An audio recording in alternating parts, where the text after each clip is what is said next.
This recipe is cheese biscuits.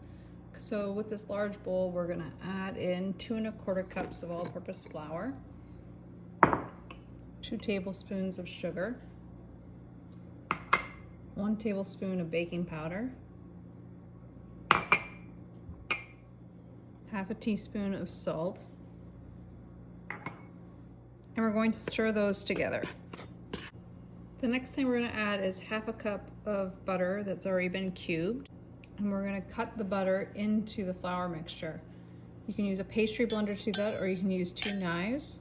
The goal is to get the mixture to resemble coarse crumbs. I've cut the butter in, and now we have the crumble consistency that we're looking for. So now I'm going to stir in the cheese. This is 1 cup of shredded cheese. We'll just mix it in.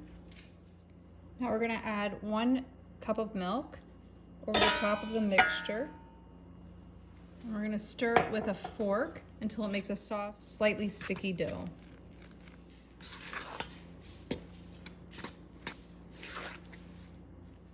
With flour on your hands, you're going to get in and form this dough into a ball. Now place the dough ball on this lightly floured surface. And I'm going to knead this dough about 10 times.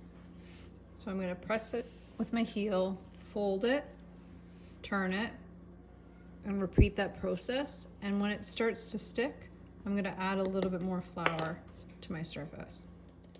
Now instead of using a rolling pin, we're going to push down the dough with our hands until it's about a ½ inch thick. And now I'm going to use a glass, because I don't have a 2-inch floured cutter, to cut out the rounds. So I'm going to start on the outside of the dough and then try to make the next circle as close to that circle as possible. After cutting out the circles, I have a lot of scraps, so I'm going to pat this out into another circle and cut some more biscuits.